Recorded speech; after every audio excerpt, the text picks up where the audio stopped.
Grand Rising and welcome back to Sister for Sister Storytime. It's your favorite sister, ChayaFyah. Don't forget to like, share, and subscribe. Your favorite her historian with another storytime session, continuing with the Paradise Lost poem by John Milton. We are currently on book 9, and the title, as you can see, is You Eat It, Satan. This is the battle of good and Eve, Genesis 3:14 through 16.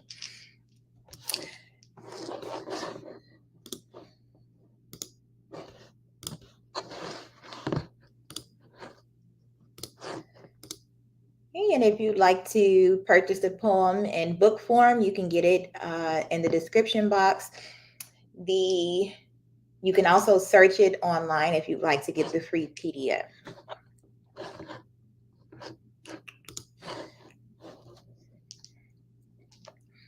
So meanwhile, the heinous and despiteful act of Satan done in paradise, and how he and the serpent had perverted Eve, her husband, she, to taste the fatal fruit, was known in heaven. For what can escape the eye of God all-seeing, or deceive his heart omniscient, who in all things wise and just, hindered not Satan to attempt the mind of man, with strength entire and free will armed, complete, to have discovered and repulsed whatever wiles of foe or seeming friend. For still they knew, and ought to have still remembered, the high injunction not to taste that fruit.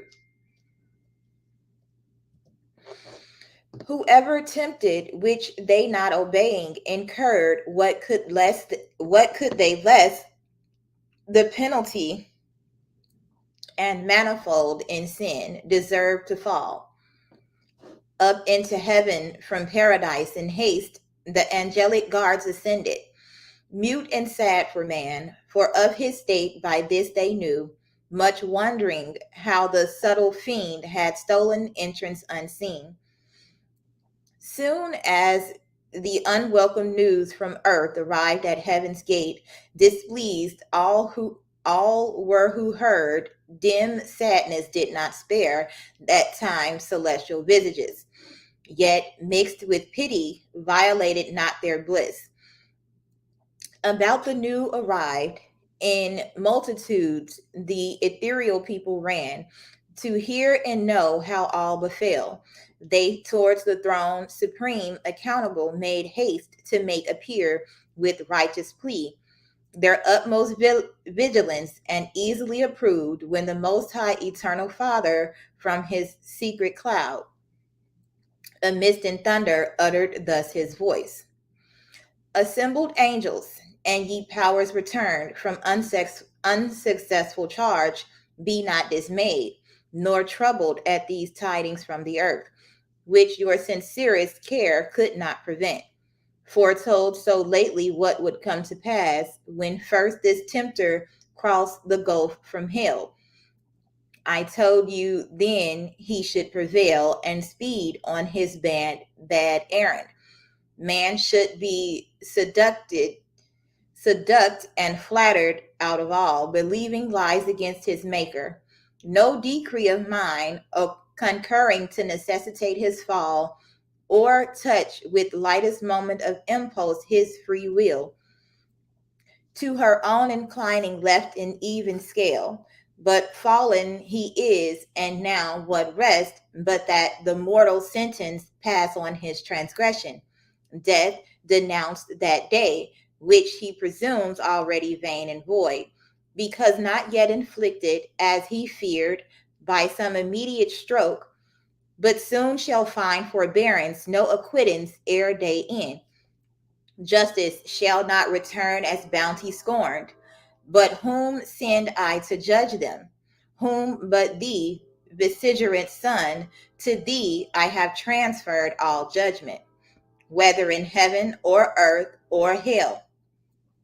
Easy it may be seen that I intend mercy colleague with justice, sending thee man's friend, his mediator, his designed both ransom and redeemer voluntary, and destined man himself to judge man falling. So spake the Father, and unfolding bright toward the right hand his glory, on the Son blazed forth unclouded deity. He full resplendent, all his Father manifest, expressed, and thus divinely answered mildly. Father eternal, thine is to decree, mine both in heaven and earth to do thy will supreme, that thou in me, thy Son beloved, mayest ever rest well pleased. I go to judge on earth these thy transgressors, but thou knowest, whoever judged, the worst on me must light. When time shall be, for so I undertook before thee, and not repenting, this obtain of right, that I may mitigate their doom on me derived. Yet I shall temper so justice with mercy, as may illustrate most them fully satisfied and thee appease. Attendance none shall need, nor train, where none are to behold the judgment, but the judged, those two, the third best absent is condemned, convict by flight, and rebel to all law. Conviction to the serpent none belongs. Thus saying, from his radiant seat he rose, of high collateral glory, him thrones and powers, princedoms, and dominations ministrant accompanied to heaven gate, from whence Eden and all the coast is in prospect lay. Down he descended straight. The speed of God's time counts not, though with swiftest minutes winged. Now was the sun in western cadence low from noon, and gentle airs due at third hour to fan the earth now waked, and usher in the evening cool, when he from wrath more cool came, the mild judge and intercessor both to sentence man. The voice of God they heard, now walking in the garden, by soft winds brought to their ears, while day declined, they heard, and from his presence hid themselves among the thickest trees, both man and wife, till God approaching, thus to Adam called aloud, Where art thou, Adam? Wont with joy to meet my coming seen afar off. I miss thee here, not pleased, thus entertained with solitude, where obvious duty erewhile appeared unsought. Or come I less conspicuous, or what change absents thee, or what chance detains? Come forth. He came, and with him Eve, more loth, though first to offend, discountenanced both and discomposed. Love was not in their looks, either to God or to each other, but apparent guilt and shame and perturbation and despair, anger and obstinacy and hate and guile. Whence Adam, faltering long, thus answered brief, I heard thee in the garden, and of thy voice afraid, being naked, hid myself. To whom the gracious judge without revile replied, my voice thou oft hast heard, and hast not feared, but still rejoiced. How is it now become so dreadful to thee, that thou art naked? Who hath told thee? Hast thou eaten of the tree whereof I gave thee charge thou shouldest not eat? To whom thus Adam sore beset replied, O heaven, in evil strait this day I stand before my judge, either to undergo myself the total crime, or to accuse my other self, the partner of my life, whose failing, while her faith to me remains, I should conceal, and not expose to blame by my complaint. But strict necessity subdues me, and calamitous constraint, least on my head both sin and punishment, however insupportable, be all devolved. Though should I hold my peace, yet thou wouldest easily detect that what I conceal. This woman whom thou madest to be my help, and gavest me as thy perfect gift, so good, so fit, so acceptable, so divine, that from her hand I could suspect no ill, and what she did, whatever in itself, her doing seemed to justify the deed. She gave me of the tree, and I did eat. To whom the sovereign presence thus replied, was she thy God, that her thou didst obey before his voice?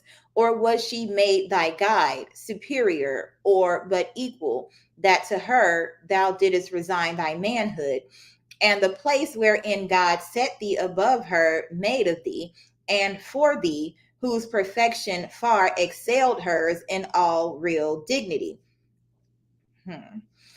Adorned she was indeed, and lovely to attract thy love, not thy subjection, and her gifts were such as under government well seemed. Unseemly to bear rule, which was thy part and person, hadst thou known thyself aright. So having said, he thus to Eve in few, say, woman, what is this which thou hast done? To whom said Eve, with shame nigh overwhelmed, confessing soon, yet not before her judge, bold or loquacious, thus abashed replied, the serpent me beguiled, and I did eat. Which when the Lord God heard, without delay, to judgment he proceeded on the accused serpent, through though brute, unable to transfer the guilt on him who made him instrument of mischief, and polluted from the end of his creation, justly then accursed, as vitiated in nature, more to know concerned not man, since he no further knew, nor altered his offense. Yet God at last to Satan, first in sin, his doom applied, though in mysterious terms, judged as then best, and on the serpent thus his curse let fall. Because thou hast done this, thou art accursed above all cattle, each beast of the field. Upon thy belly groveling thou shalt go, and dust shalt eat all the days of thy life. Between thee and the woman I will put enmity, and between thine and her seed. Her seed shall bruise thy head, thou bruise his heel. So spake this oracle, then verified, when Jesus, son of Mary, second Eve, saw Satan fall like lightning down from heaven, prince of the air. Then, rising from his grave, spoiled principalities and powers, triumphant in open show, and with ascension bright, captivity led captive through the air, the realm itself of Satan long usurped, whom he shall tread at last under our feet, even he who now foretold his fatal bruise, and to the woman thus his sentence turned. The sorrow I will greatly multiply by thy conception. Children thou shalt bring in sorrow forth, and to thy husband's will thine shalt submit. He over thee shall rule. On Adam last thus judgment he pronounced, because thou hast hearkened to the voice of thy wife, and eaten of the tree concerning which I charge thee, saying, thou shalt not eat thereof. Cursed is the ground for thy sake. Thou in sorrow shalt eat thereof all the days of thy life. Thorns also and thistles it shall bring thee forth unbid, and thou shalt eat the herb of the field.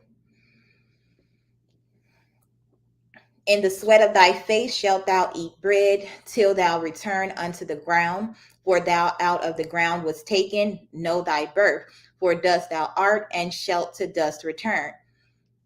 So judged he man, both judge and Savior sent, and the instant stroke of death denounced that day removed far off.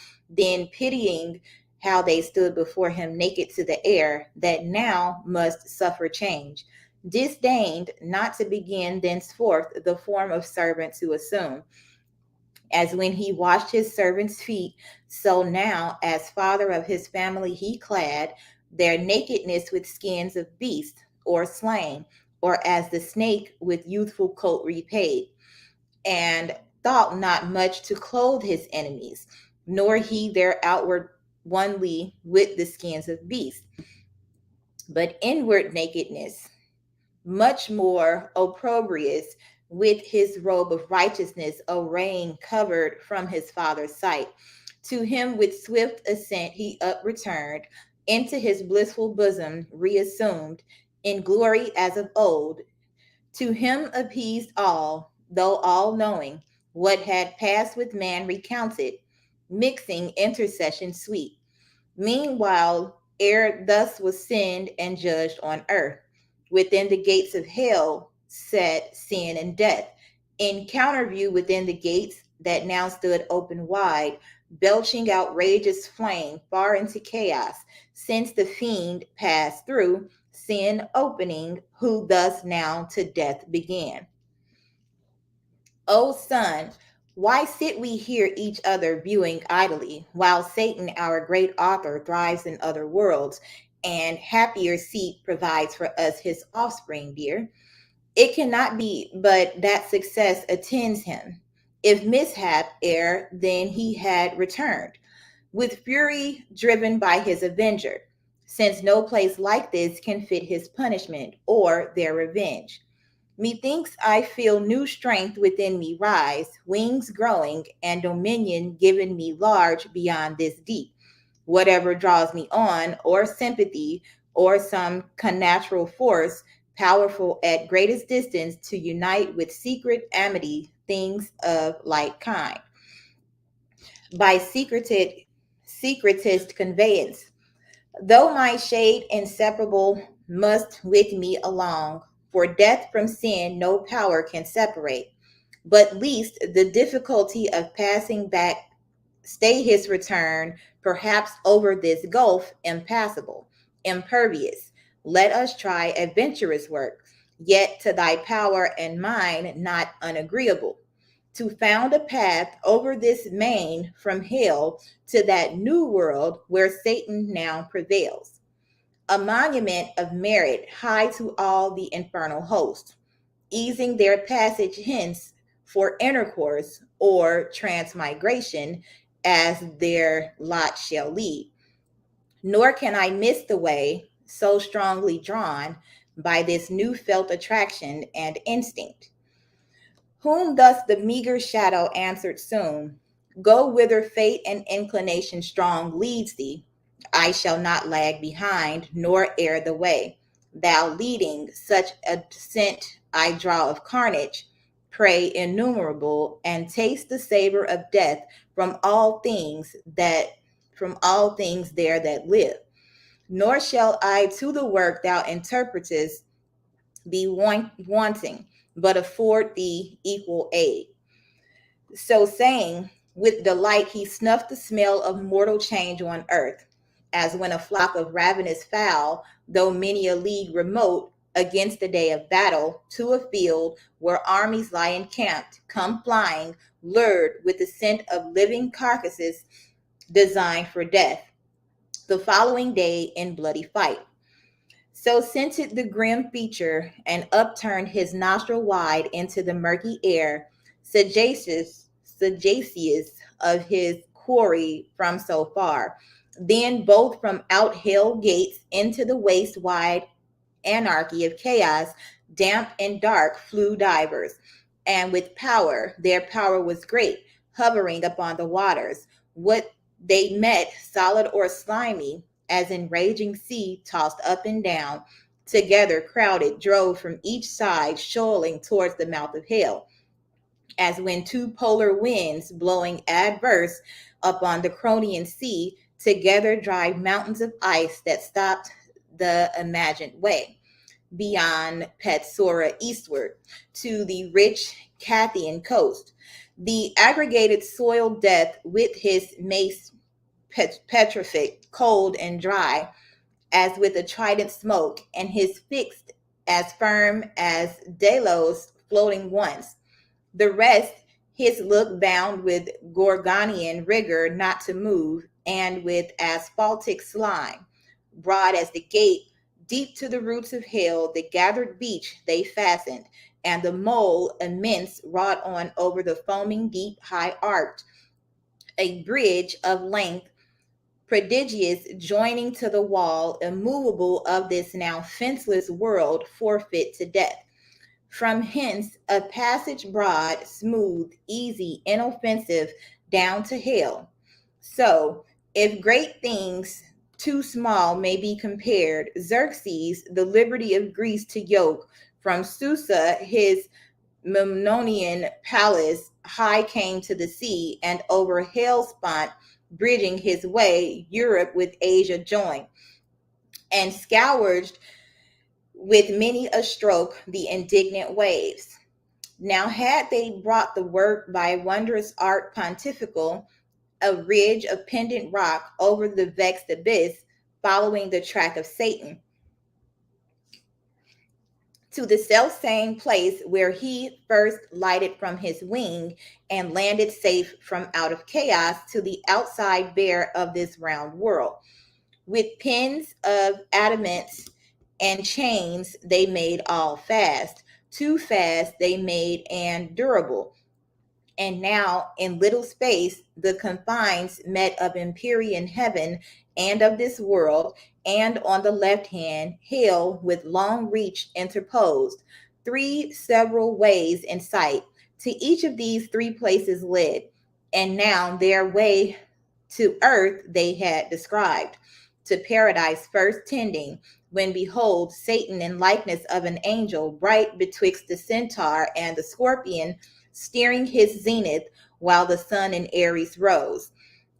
Disguised he came, but those his children dear, their parents soon discerned, though in disguise.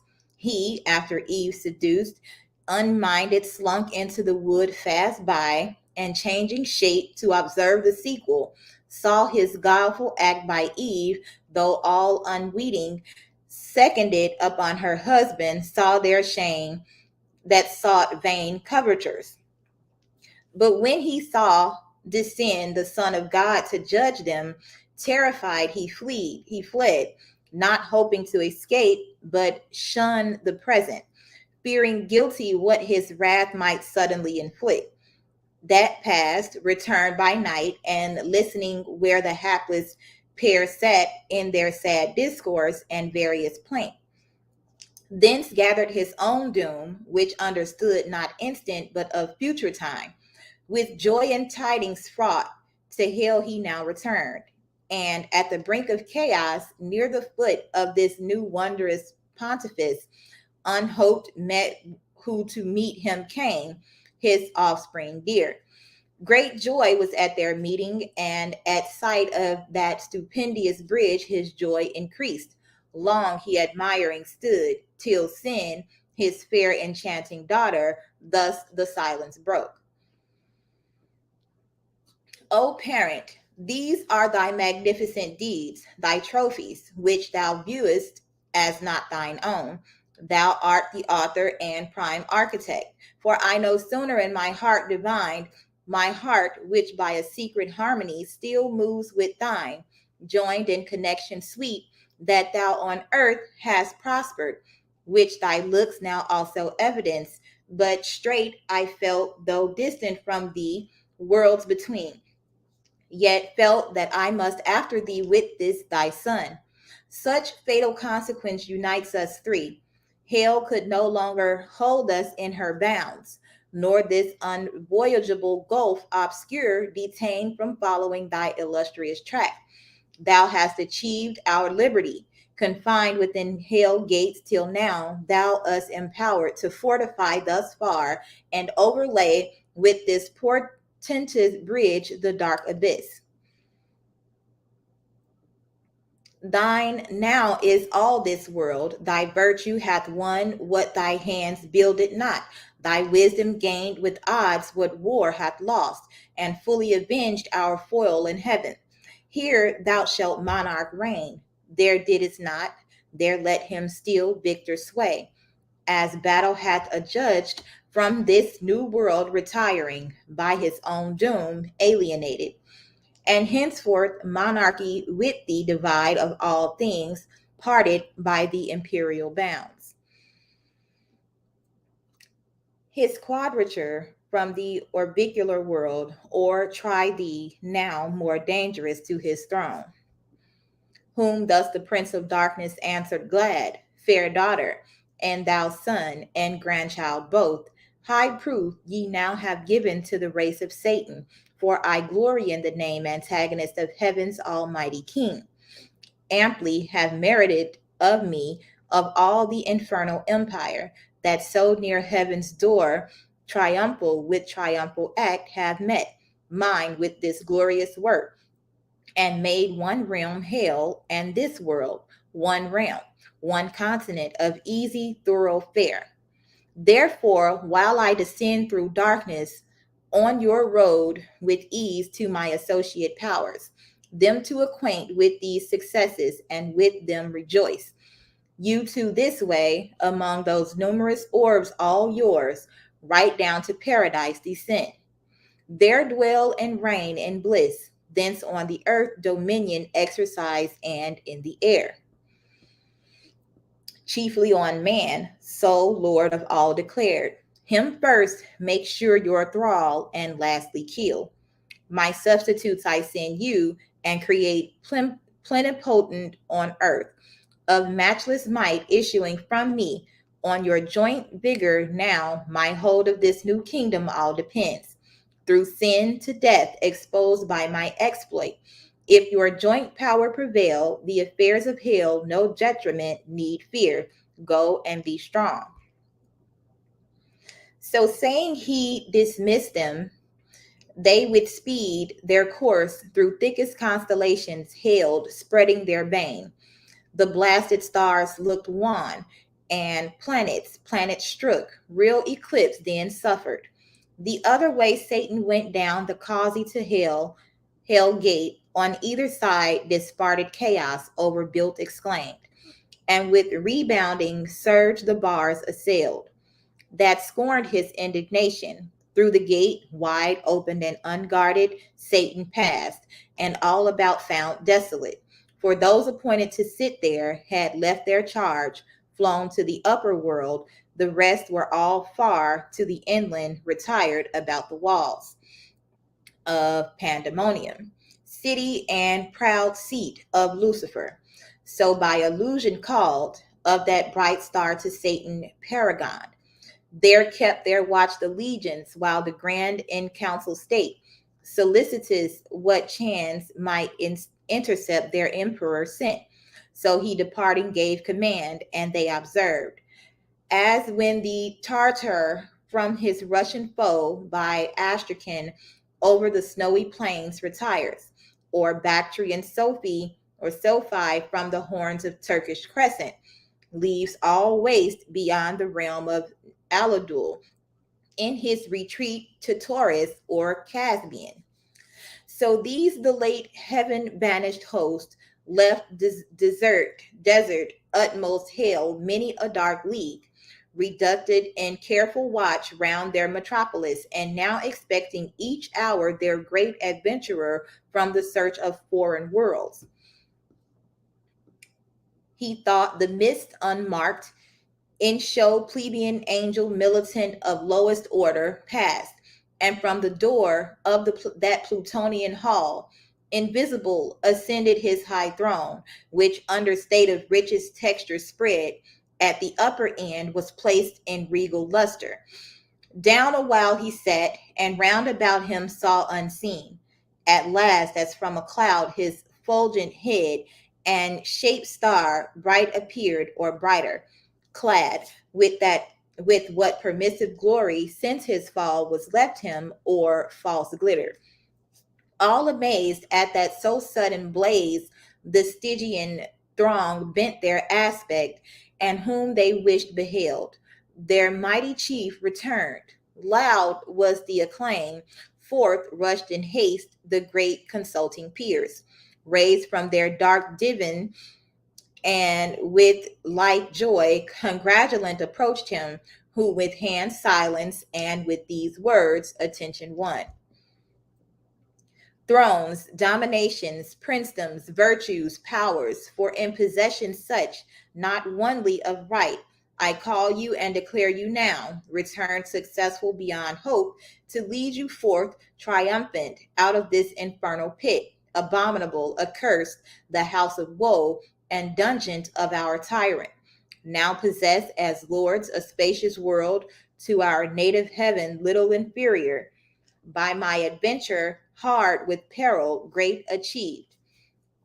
Long were to tell what I have done, what suffered, with what pain, voyage the unreal, vast, unbounded deep of horrible confusion, over which by sin and death a broad way now is paved to expedite your glorious march. But I toiled out of my uncouth passage, forced to ride the untractable abyss, plunged in the womb of unoriginal night and chaos wild, that jealous of their secrets fiercely opposed my journey strange, with clamorous uproar protesting fate supreme. Thence how I found the new created world, which fame in heaven long had foretold, a fabric wonderful of absolute perfection, therein man placed in a paradise, by our exile made happy. Him by fraud I have seduced from his creator, and the more to increase your wonder with an apple. He thereat offended, worth your laughter, hath given up both his beloved man and all his world, to sin and death a prey, and so to us, without our hazard, labor, or alarm, to range in and to dwell, and over man to rule, as over all he should have ruled. This true is, me also he hath judged, or rather me not, but the brute serpent in whose shape man I deceived. That which to me belongs is enmity, which he will put between me and mankind. I am to bruise his heel, his seed, when is not set, shall bruise my head. A world who would not purchase with a bruise, or much more grievous pain. Ye hath the account of my performance. What remains, you gods, but up and enter now into full bliss.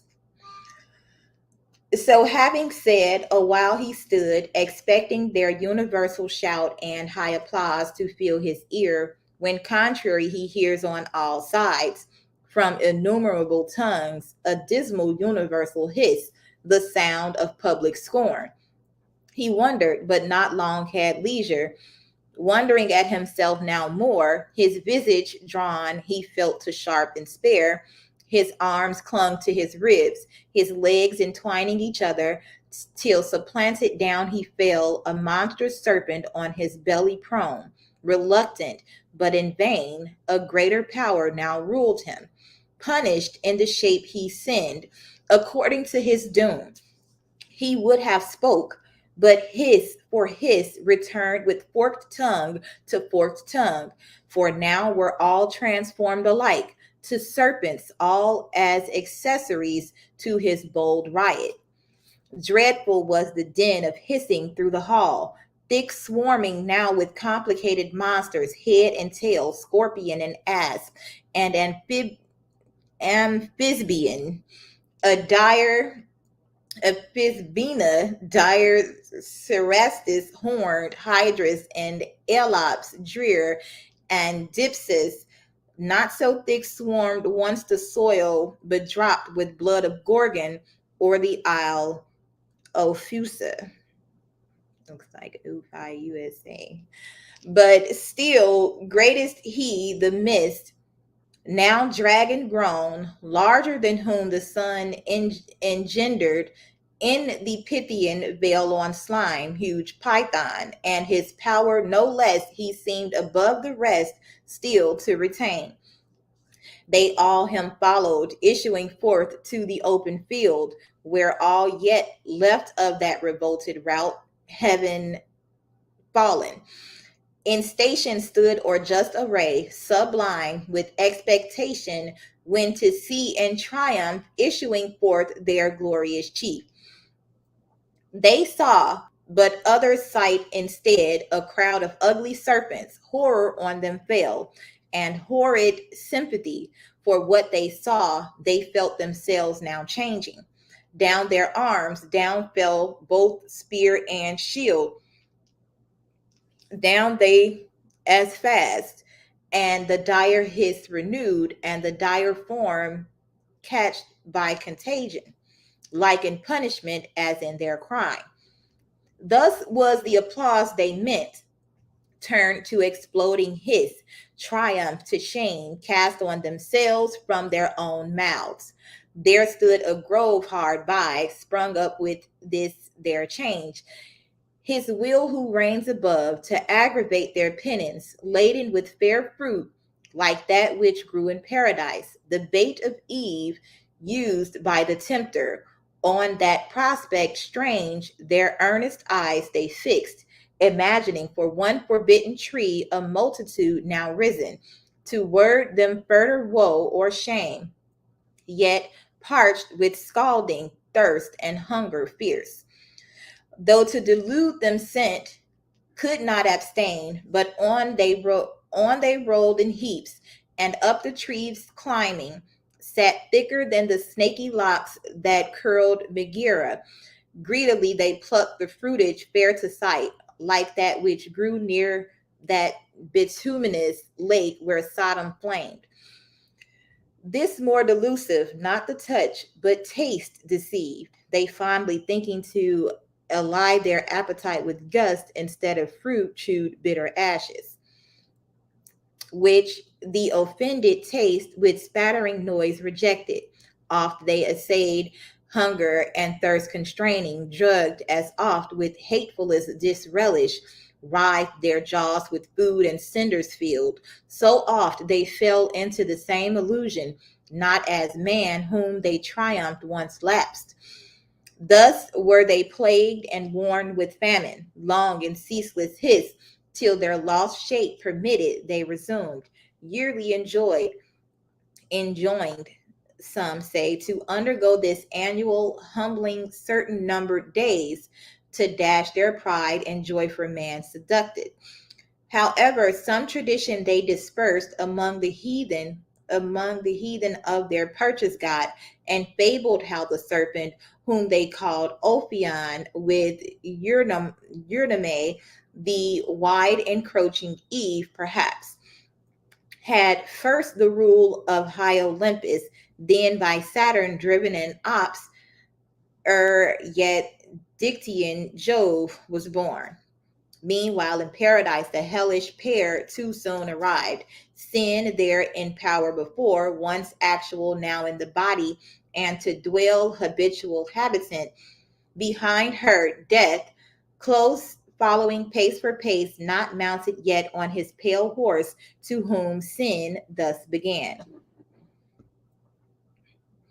Second of Satan sprung, all conquering death. What thinkest thou of our empire now? Though earned with travail difficult, not better far, then still at hell's dark threshold to have set watch, unnamed, undreaded, and thyself have starved.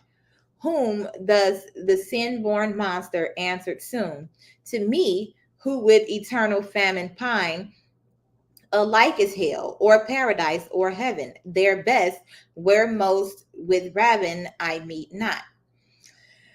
Which here, though plenteous, all too little seems to stuff this maw, this vast unhide bound corpse, to whom the incestuous mother thus replied, though therefore on these herbs and fruits and flowers feed first, on each beast next, and fish and fowl, no homely morsels, and whatever thing the scythe of time mows down, devour unspared, till I in man residing through the race, his thoughts, his looks, words, actions all infect, and season him thy last and sweetest prey.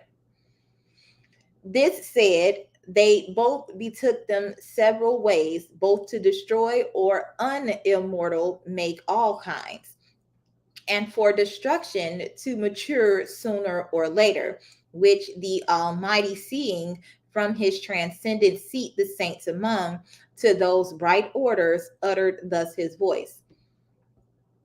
See with what heat these dogs of hell advance, to waste and havoc yonder world, which I so fair and good created, and had still kept in that state, had not the folly of man let in these wasteful furies, who impute folly to me. So doth the prince of hell and his adherents, that with so much ease I suffer them to enter and possess a place so heavenly, and conniving seem to gratify my scornful enemies, that laugh, as if transported with some fit of passion. I to them had quitted all, at random yielded up to their misrule, and know not that I called and drew them thither, my hellhounds, to lick up the draught and filth, which man's polluting sin with taint had shed on what was pure, till crammed and gorged, nigh burst with sucked and glutted offal, at one fling of thy victorious arm, well-pleasing Son, both sin and death and yawning grave at last through chaos hurled, obstruct the mouth of hell forever, and seal up his ravenous jaws. Then heaven and earth renewed shall be made pure to sanctity that shall receive no stain. Till then the curse pronounced on both precedes. He ended, and the heavenly audience loud sung hallelujah, as the sound of seas. Through multitude that sung, just are thy ways, righteous are thy decrees on all thy works. Who can extenuate thee? Next to the Son, destined restorer of mankind, by whom new heaven and earth shall to the ages rise, or down from heaven descend. Such was their song, while the Creator, calling forth by name his mighty angels, gave them several charge, as sorted best with present things. The sun had first his precepts so to move, so shine, as might affect the earth with cold and heat scarce tolerable, and from the north to call decrepit winter, from the south to bring solstitial summer's heat.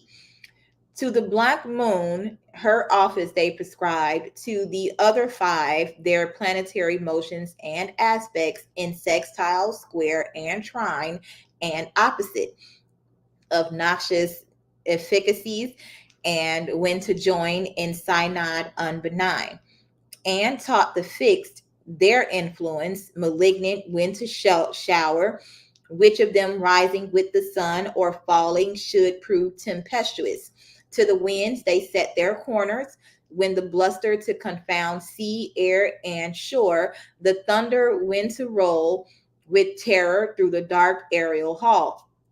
Some say he bid his angels turn askance the poles of earth twice 10 degrees and more from the sun's axle. They with labor pushed oblique the centric globe. Some say the sun was bid turn reins from the equinoctial road like distant breath to Taurus with the seven Atlantic sisters, and the Spartan twins up to the tropic crab, thence down amain by Leo and the Virgin and the Scales, as deep as Capricorn, to bring in change of seasons to each clime. Else had the spring perpetual smiled on earth with verdant flowers, equal in days and nights, except to those beyond the polar circles. To them day had unbenighted shone, while the low sun, to recompense his distance, in their sight had rounded still the horizon, and not shown, not known, or east or west, which had forbid the snow from cold, as Stotaland, and south as far beneath Magellan. At that tasted fruit, the sun, as from Thyestean banquet, turned his course intended. Else how had the world inhabited, though sinless, more than now, avoided pinching cold and scorching heat? These changes in the heavens, though slow, produced like change on sea and land, sidereal blast, vapor and mist, and exhalation hot, corrupt and pestilent. Now from the north of Norumbega and the Samoyed shore, bursting their brazen dungeon, armed with ice and snow and hail and stormy gust and flaw, Boreas and Cessias and Argestis loud, and Thracias rend the woods and seas upturn. With adverse blast upturns, them from the south noticed and afar, black with thunderous clouds. From Sierra Leone, thwart of these as fierce forth rush the Levant, and the opponent winds Eurus and Zephyr with their lateral noise. Sirocco and Labitio thus began outrage from liveless things, but discord, first daughter of sin, among the irrational. Death introduced through fierce antipathy. Beast now with beast gone war, and fowl with fowl, and fish with fish, to graze the herb all leaving, devoured each other, nor stood much in awe of man, but fled him, or with countenance grim glared on him passing. These were from without the growing miseries, which Adam saw already in part, though hid in gloomiest shade, to sorrow abandoned, but worse felt within, and in a troubled sea of passion tossed, thus to disburdened, sought with sad complaint.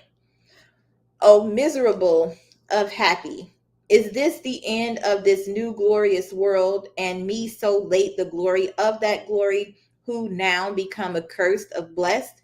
Hide me from the face of God, whom to behold was then my height of happiness. Yet well, if here would end the misery, I deserved it, and would bear my own deservings, but this will not serve. All that I eat or drink or shall beget is propagated curse. O voice once heard delightfully, increase and multiply, now death to hear.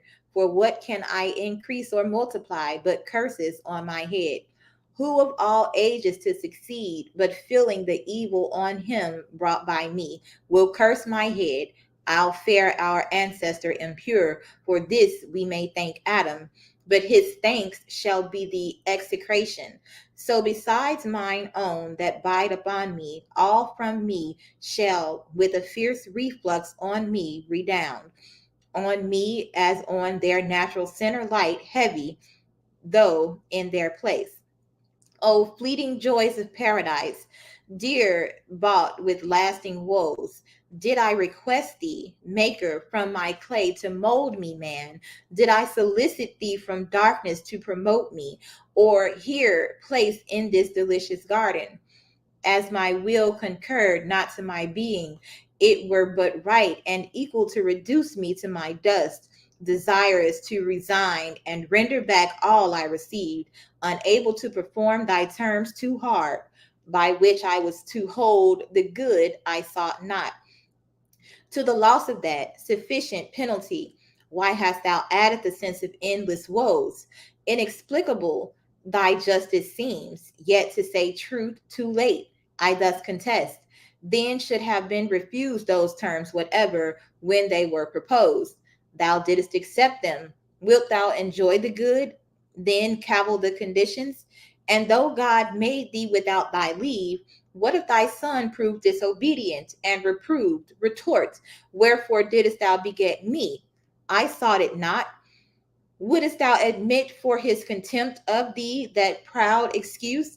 Yet him not thy election, but natural necessity begot. God made thee of choice his own, and of his own to serve him. Thy reward was of his grace. Thy punishment then justly is at his will. Be it so, for I submit, his doom is fair. That dust I am, and shall to dust return. O welcome hour whenever. Why delays his hand to execute what his decree fixed on this day? Why do I overlive? Why am I mocked with death and lengthened out to deathless pain?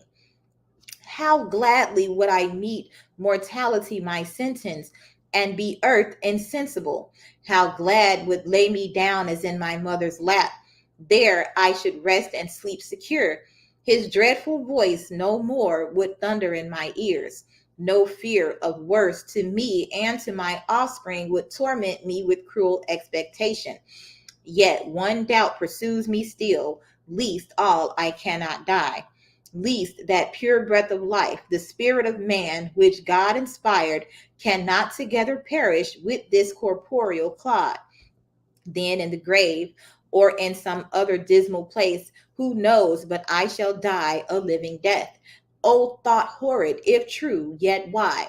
It was but breath of life that sinned. What dies but what had life and sin? The body properly hath neither, the body.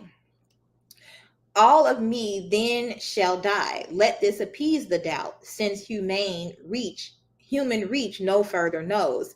For though the Lord of all be infinite, is his wrath also? Be it, man is not so, but mortal doomed.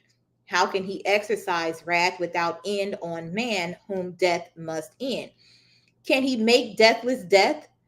That were to make strange contradiction, which to God himself impossible is held as argument of weakness, not of power. Will he draw out, for anger's sake, finite to infinite, and punished man, to satisfy his rigor, satisfied never, that were to extend his sentence beyond dust and nature's law? By which all causes, else according still to the reception of their matter act, not to the extent of their own sphere. But say that death be not one stroke, as I supposed, bereaving sense, but endless misery from this day onward, which I feel begun both in me and without me, and so as to perpetuity. Me, that fear comes thundering back with dreadful revolution on my defenseless head, both death and I am found eternal and incorporate both, nor I on my part single. In me all posterity stands cursed. Fair patrimony that I must leave ye sons, or were I able to waste it all myself and leave ye none. So disinherited, how would ye bless me now your curse?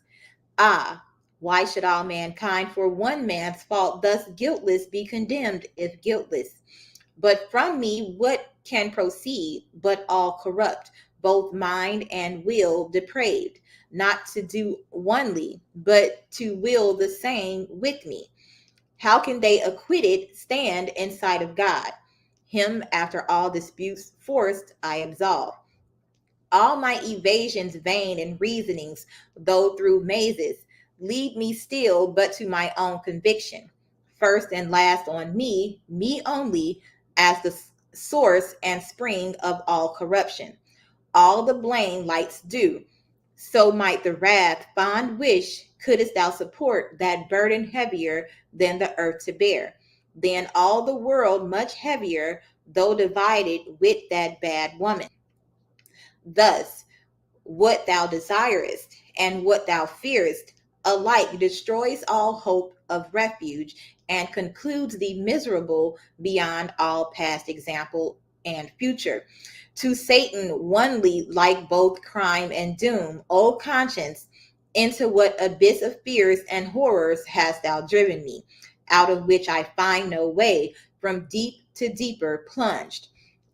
Thus Adam to himself lamented loud through the still night, now, as ere man fell, wholesome and cool and mild, but with black air accompanied, with damps and dreadful gloom, which to his evil conscience represented all things with double terror.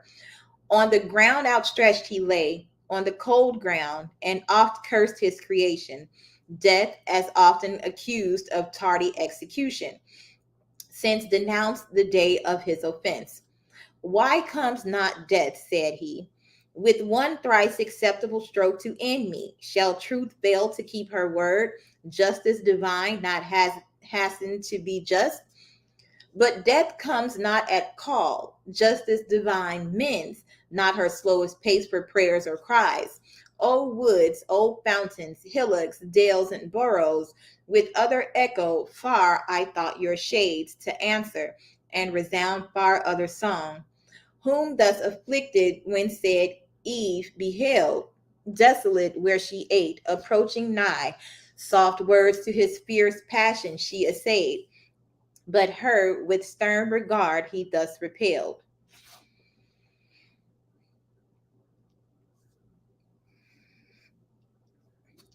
Out of my sight, thou serpent, that name best befits thee, with him leagued, thyself as false and hateful, nothing wants but that thy shape, like his, and color serpentine, may show thy inward fraud, to warn all creatures from thee henceforth, least that too heavenly form pretended to hellish falsehood snare them. But for thee I had persisted happy, had not thy pride and wandering vanity, when lest was safe, rejected my forewarning, and disdained not to be trusted, longing to be seen, though by the devil himself, him overweening to overreach, but with the serpent meeting, fooled and beguiled by him, though I by thee, to trust thee from my side, imagined wise, constant, mature, proof against all assaults, and understood not all was but a shrew rather than solid virtue, all but a rib, crooked by nature, bent, as now appears, more to the part sinister from me drawn, will if thrown out, as supernumerary to my just number found. Oh, why did God, creator wise, that peopled highest heaven with spirits masculine, create at last this novelty on earth, this fair defect of nature, and not fill the world at once with men as angels without feminine, or find some other way to generate mankind? This mischief had not then befallen, and more that shall befall, innumerable disturbances on earth through female snares, and straight conjunction with this sex.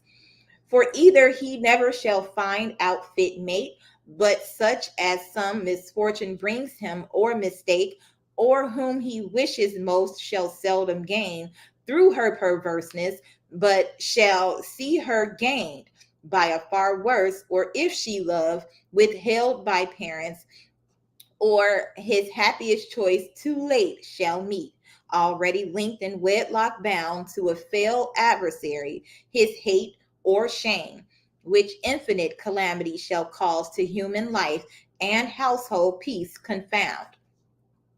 He added not, and from her turned, but Eve not so repulsed, with tears that ceased not flowing, and tresses all disordered, at his feet fell humble, and embracing them, besought his peace, and thus proceeded in her plaint. Forsake me not thus, Adam. Witness heaven what love sincere and reverence in my heart I bear thee, and unwitting have offended, unhappily deceived. Thy suppliant I beg, and clasp thy knees. Bereave me not whereon I live, thy gentle looks, thy aid, thy counsel in this uttermost distress. My only strength and stay, forlorn of thee, whither shall I betake me? Where subsist while yet we live? Scarce one short hour, perhaps. Between us two, let there be peace, both joining, as joined in injuries. One enmity against the foe by doom expressed assigned us, that cruel serpent. On me exercise not thy hatred for this misery befallen, on me already lost, me then thyself more miserable. Both have sinned, but thou against God only, I against God and thee, and to the place of judgment will return, there with my cries importune heaven, that all the sentence from thy head removed may light on me, sole cause to thee of all this woe, me only, just object of his ire. She ended weeping, and her lowly plight, immovable till peace obtained from fault, acknowledged and deplored. In Adam wrought commiseration. Soon his heart relented towards her, his life so late and sole delight, now at his feet submissive in distress. Creature so fair, his reconcilement seeking, his counsel whom she had displeased, his aid as one disarmed, his anger all he lost, and thus with peaceful words upraised her soon. Unwary and too desirous as before, so now of what thou knowest not, who desirest the punishment all on thyself. Alas, bear thine own first. Ill able to sustain his full wrath, whose thou feelst as yet less part, and my displeasure bearest so ill. If prayers could alter high decrees, I too that place would speed before thee and be louder heard, that on my head all might be visited, thy frailty and infirmer sex forgiven, to me committed and by me exposed. But rise, let us no more contend, nor blame each other, blamed enough elsewhere, but strive in offices of love, how we may lighten each other's burden in our share of woe, since this day's death denounced, if aught I see, will prove no sudden, but a slow packed evil, a long day's dying to augment our pain, and to our seed, O hapless seed, derived. To whom thus Eve, recovering heart, replied, Adam, by sad experiment I know how little weight my words with thee can find, found so erroneous, thence by just event found so unfortunate. Nevertheless, restored by thee, vile as I am, to place of new acceptance, hopeful to regain thy love, the sole contentment of my heart, living or dying from thee, I will not hide what thoughts in my unquiet breast are risen, tending to some relief of our extremes, or end, though sharp and sad, yet tolerable, as in our evils and of easier choice. If care of our descent perplex us most, which must be born to certain woe, devoured by death at last, and miserable it is to be to others cause of misery, our own begotten, and of our loins, to bring into this cursed world a woeful race, that after wretched life must be at last food for so foul a monster. In thy power it lies, yet ere conception, to prevent the race unblessed, to being yet unbegotten. Childless thou art, childless remain. So death shall be deceived his glut, and with us too be forced to satisfy his ravenous maw. But if thou judge it hard and difficult, conversing, looking, loving, to abstain from love's due rites, nuptial embraces sweet, and with desire to languish without hope before the present object, languishing with like desire, which would be misery and torment less than none of what we dread, then both ourselves and seed at once to free from what we fear for both. Let us make short, let us seek death, or he not found, supply with our own hands his office on ourselves. Why stand we longer shivering under fears that show no end but death, and have the power of many ways to die, the shortest choosing, destruction with destruction to destroy? She ended here, or vehement despair broke off the rest. So much of death her thoughts had entertained, as did her cheeks with pale. But Adam, with such counsel, nothing swayed. To better hopes, his more attentive mind, laboring, had raised, and thus to Eve replied, Eve, thy contempt of life and pleasures seems to argue in thee something more sublime and excellent than what thy mind contemns. But self-destruction therefore sought refutes that excellent thought in thee, and implies not thy contempt, but anguish and regret for loss of life and pleasure overloved. Or if thou covet death as utmost end of misery, so thinking to evade the penalty pronounced, doubt not, but God hath wiselier armed his vengeful ire than so to be forestalled. Much more I fear least death so snatched will not exempt us from the pain we are by doomed to pay. Rather, such acts of contumacy will provoke the highest to make death in us live. Then let us seek some safer resolution, which methinks I have in view, calling to mind with heed part of our sentence, that thy seed shall bruise the serpent's head.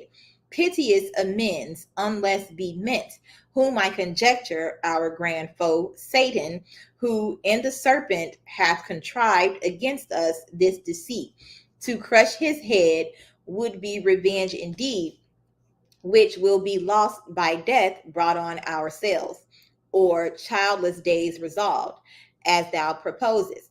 So our foe shall scape his punishment ordained, and we instead shall double ours upon our heads. No more be mentioned then of violence against ourselves and willful barrenness. That cuts us off from hope and savors only rancor and pride, impatience and despite, reluctance against God and his just yoke laid on our necks. Remember with what mild and gracious temper he both heard and judged without wrath or reviling.